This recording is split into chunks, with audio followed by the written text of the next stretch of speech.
How's it going, friends?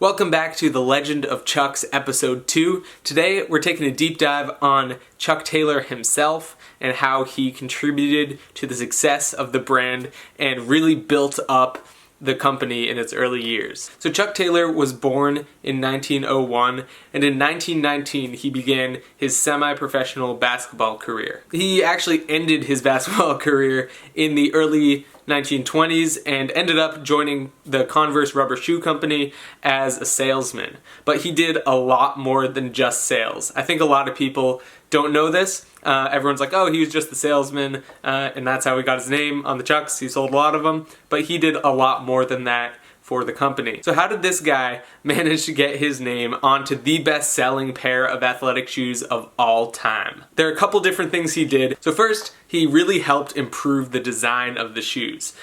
This is something a lot of people don't know, but he actually made contributions to the design that improved the flexibility and improved the support that the shoes offer the players and really made them a lot better. Converse had other types of athletic shoes. I think they're called the non-skids. Those were sort of like a precursor to the Converse All-Stars, but really when Chuck came along, he made some big advancements in terms of comfort and functionality of the sneakers. So without that, they probably wouldn't have been as popular as they got. One of the improvements he made was he added the iconic star patch on the side of the Converse. This was actually a functional thing at first. One thing that really bugged Chuck about shoes he had worn in the past was that they didn't have protection for the ankles. He was tired of hitting his ankles and hurting them, so he suggested putting this patch on the inside ankle to soften some of the blows and protect players' ankles. This became more of an aesthetic thing after a while. I mean, we all know that they switched to the screen printed patch in recent decades, so you don't get as much protection from that, of course, but his legacy is still there. The design improvements were a big part of his legacy.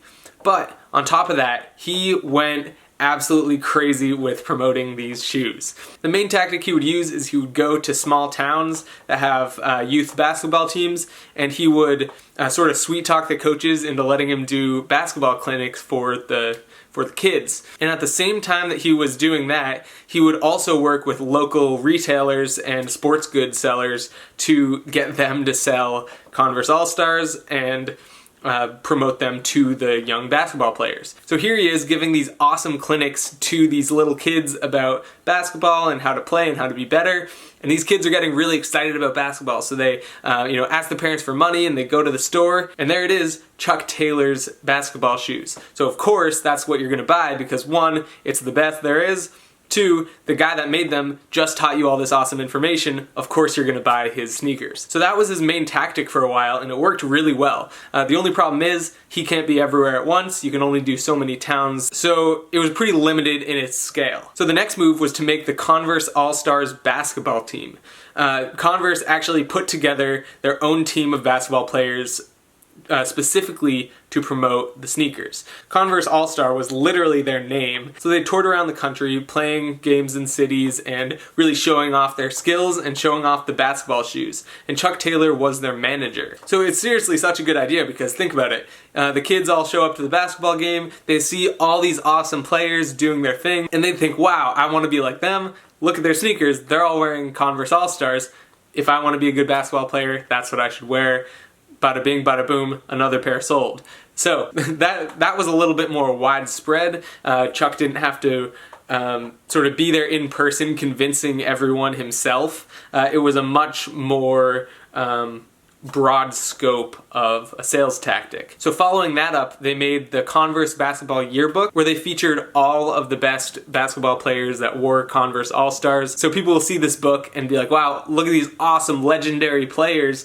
And they all wear Converse, and look, it's in this book made by Converse. Wow, Converse must be really awesome. So nowadays, we're a little bit better at seeing through that kind of stuff because it's been repeated, it's been done a lot. But this was a really pervasive strategy, and they were able to get through to a lot of people and get the name Converse right in front of everyone. So in just about 15 years, Converse was able to go from a small shoe company that was, making rubber boots and shoes for the wintertime, to this athletic shoe giant that was selling hundreds of thousands of pairs across the country to young aspiring basketball players. But it didn't stop there. So next is the 1936 Olympics, where basketball becomes an official Olympic sport. This was a major turning point because Chuck Taylor had the opportunity to design the specific Chuck Taylors that all the Olympic basketball players wore, which we all know it. It's the white pair with the red and blue details that is still popular today, probably one of the more popular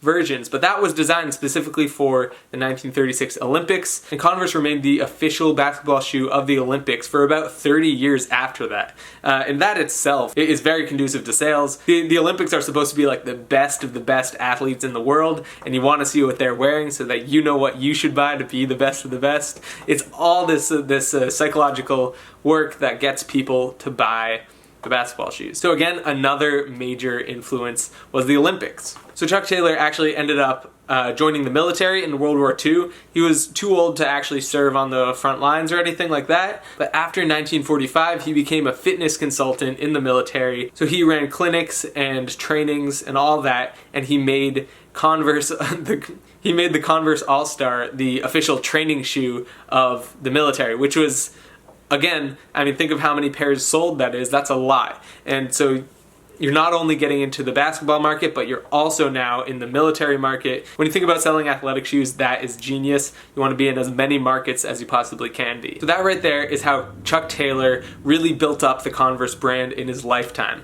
There's a lot more nuance to it that you could really get into. This is just sort of an overview. So I hope this sort of got you curious about what goes into branding shoes and how you promote stuff, and how tactics have both changed and remained the same since then.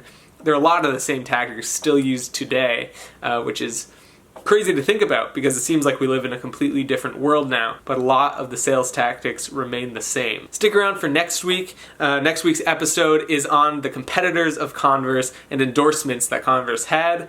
So stick around for that. It's going to be really interesting and a great follow-up to this one. Thank you so much for watching, and until next time, peace.